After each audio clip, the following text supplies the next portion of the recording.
The trade deadline is just 2 days away, Spurs fans. Are Spurs making a trade? Is something big happening? Go, Spurs, go, 'cause the Giants stink. What is up, San Antonio Spurs fans? Welcome to TSR Sports. We have talked a lot about who the Spurs could pursue, but not as much about the assets we have available for trade. Thank you to Sports Illustrated for putting this all together and shedding a lot of light on our current trade assets. Starting off with the players on expiring contracts. Jeremy Sochan, a little over $7 million. Kelly Olynyk, $13.4 million. And Harrison Barnes, $19 million. If the Spurs trade a combination of players, Sochan and Olynyk would be $20.5 million. Sochan and Barnes, $26 million. And Sochan, Olynyk, and Barnes, $39.5 million. Oddly enough, they didn't put Barnes and Olynyk in there together. That would be $32 million. Out of those three players, I think the most likely to be traded is literally SOB, as in Sochan, Olynyk, and then Barnes last. Granted, Harrison Barnes has not been playing very great the last, 6 to 7 weeks, but he's a vet, former NBA champion, a great community guy. I could see the Spurs wanting to keep him around as a bench player moving forward. If he's going to get re-signed with the Spurs, he is going to have to take a pay cut, though. They're not going to pay him $19 million, especially at his age, to play off the bench. So that's what I think is happening at that point. We got three players on expiring contracts we can trade. Great. What about draft picks? Well, we have 7 future first-round picks, Spurs fans. This year, we have our own pick with a pick swap with Atlanta. Next year, we have Atlanta's unprotected pick, and unfortunately, Atlanta is not as bad as we thought they were going to be, and they've moved on from Trae Young, which I do think was the right move for the franchise. In 2028, we have our own pick and the rights to swap with the Celtics, and that pick is top 1 protected, so first overall protected. In 29 and 32, we have our own pick. In 30, we have the best pick out of our own pick, the Mavericks and the Timberwolves. And then in 31, our own pick with a right to swap with the Kings. All right. I could see us trading maybe some of these future swaps. The Celtics, I don't think that pick is going to have any. The Celtics should be good in 2028. Brown and Tatum should still be there, still play. They're good this year. Did any of us expect the Celtics to be this good this season? Probably not. So the Celtics pick, if we can move off from that and get something for it, great. The Hawks swap and pick. I think the Hawks are going to be as bad as we hoped them to be. So maybe they move on from one of those assets. Maybe not. I do think the Mavericks will probably be good in 2030 if they continue to build around Cooper Flag, move on from AD, probably move on from Kyrie and Clay by that time. Heck, they may have moved on by the time you watch this video. Who the heck knows? The Timberwolves, if Ant is still there, should be relevant in 2030. The only surefire pick swap I would hold on to, Spurs fans, is the Kings. That franchise is dysfunctional, to say the least. A lot of their top players will probably not be there in 2031. Sabonis probably gone. Levine gone. DeRozan should be retired by then. The Kings feel like they're just in a perpetual rebuild, so I would certainly hold on to that. Any other pick swaps? I'd certainly be open to trading them. Atlanta's time will tell.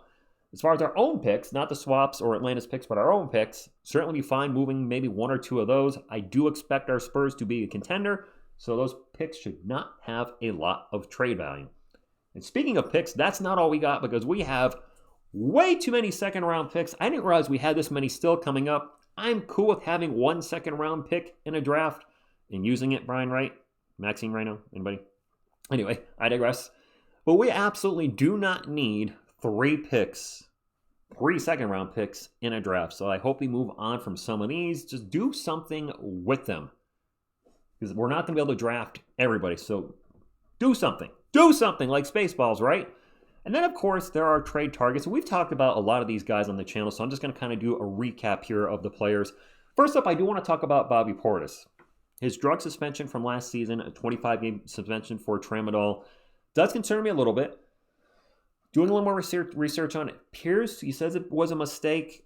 I don't want to be one of those people that, says, well, if you made a mistake, that's it, you're done. So Bobby Portis, if the Bucks were to move on from him, blow it up and move on from Giannis, he makes sense. He does. And he makes sense. I get it. I get what you guys want him. He would make sense for the Spurs. As far as the other players on this list, and there's some players here we haven't talked about, the first 3 I do think are out of the question. I don't see it happening. Markkanen makes probably the most sense with a fit, but we're day and age, the Jazz are going to want way too much, so first 3 out. Trey Murphy makes sense, but latest rumors say maybe the Pelicans aren't moving on from him, so we'll see on that one. Vooch, no offense, too old. John Collins, SI, suggested John Collins as a trade target.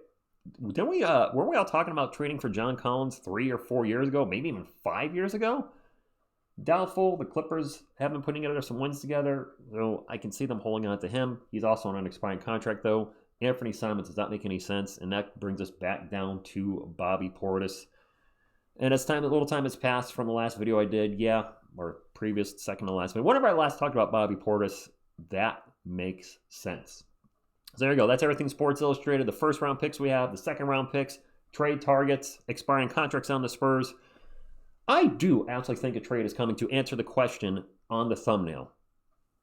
I think Jeremy Sochan's gone. We've talked about this at length on the channel. Carter Bryant has now officially taken his minutes.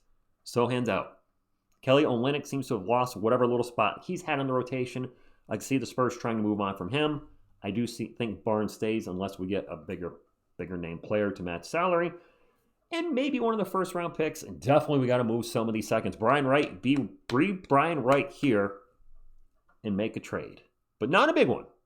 I don't think something big is happening. I think it's going to be a big change. It might not be a change to starting lineup. There's no guarantee if the Spurs were to trade for Bobby Portis, he would be in the starting lineup. Is he not coming off the bench in Milwaukee?